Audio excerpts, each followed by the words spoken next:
I was talking to an Italian student. It's not really a student of Italian, but a student from Italy.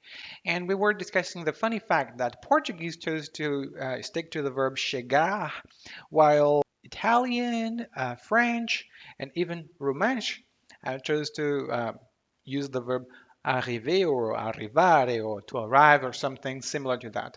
Even Romanian, no, not Romanian, I'm kidding, because in Romanian to arrive seems to be ajunge, and I don't know exactly why they chose to go that way. If you speak Romanian, tell me why.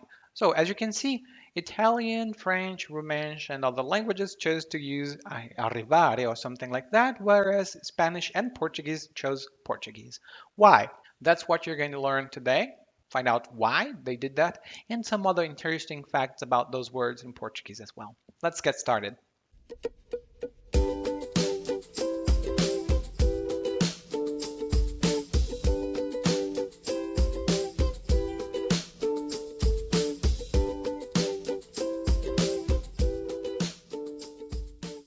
Well, a long, long time ago, before you were born and before I was born, and it seems to be a long, long time ago because I'm 30, 32 this year. I hope I will be 32 for a long time. So, um, it was a long time ago. People didn't have internet and they couldn't really travel long distance. It was not convenient because they had to sail boats, and believe me, it was not really convenient. And those people, the sailors, they had the boats, and the boats had those big things made of fabric called in Portuguese vela, and it's a feminine word, a vela, which is the sail. And whenever the sailors arrived at some place, they had to fold that up because they didn't want the wind to steer the boat away. And it was not so nice to see your boat going away if you went from maybe Portugal to Brazil and then now you're here lost and stranded without a boat. Some scholars maintain that that the Latin people, the people who spoke Latin at that time, tended to say "plicamos" when they arrived somewhere because it was like in a good English, let's fold this up. And they folded the thing up.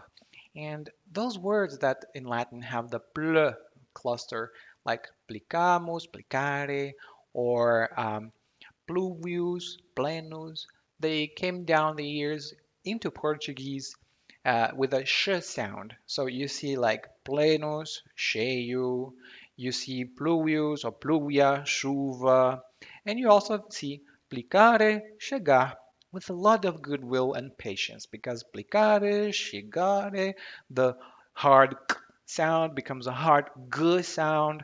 So you have chegar. That's what you have. So those sailors might have said chegamos in good Portuguese, but actually they meant to say let's fold this up.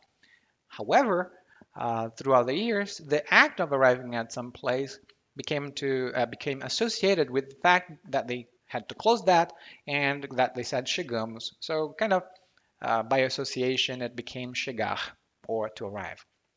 That's not exactly 100% of what happened because some scholars contend that it's not really the case, but let's believe it. We need to believe something, right?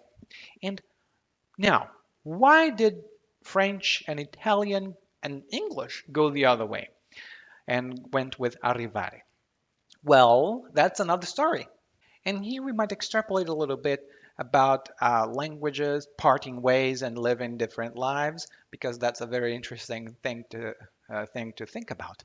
So you might imagine that higher part on the shore.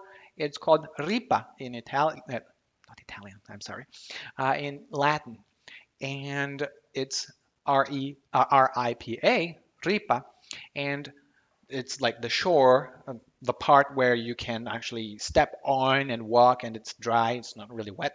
So it's the ripa.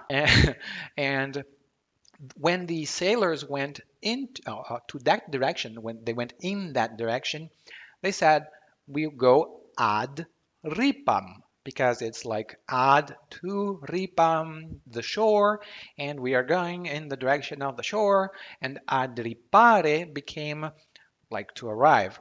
And with a lot of goodwill, arrivare became arrivare because it was spoken for centuries by people who had lost their teeth. I think that's what happened because how else would you have that?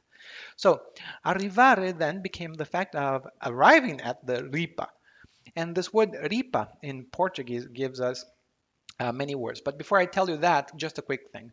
We don't have the word to arrive or arrivare in Portuguese, but we do have something very close to it because French, our good cousin, gave us the word arrivista from the French arriviste, which means someone who wants to achieve their goals no matter what, even if they have to tread on you and maybe kill you, they will do something because they want to achieve success in the society. And that's arrivista in Portuguese. And but that's the only word that I can think of that comes with the same source, with the same root. But the word ripa that we talked about, ripare, uh, gave us the word riba, which is the same part of the shore.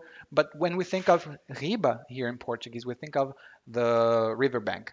But this word riba is not quite used. That's not really true because we prefer the word ribeira to mean like the part by the sea, oh, by the not really by the seashore. It might be by the seashore, but we tend to talk about that when we talk about the riverbanks.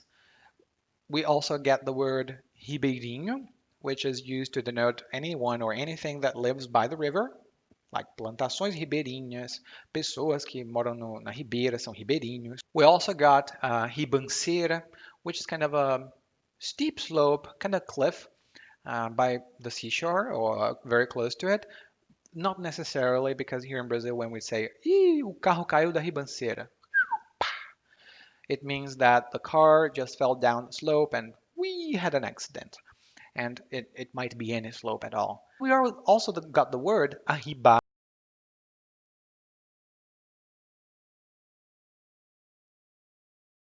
or arriba, which means on top of.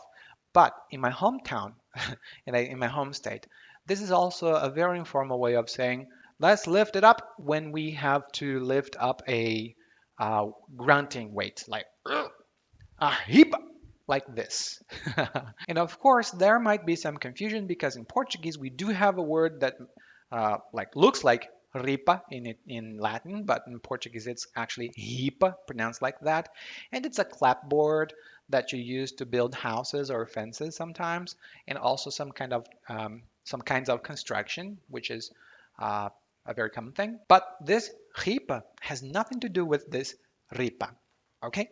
Now, do you see why we have different words? We don't use arrivar, but chegar in Portuguese? That's a good point. And this is just to a friend who once asked me why the heck did I decide to study Latin? That's why. Thank you. And just let me know in the comment section below. Do you think that arrivistas have any chance in society? Do you think that they are the majority? Let me know.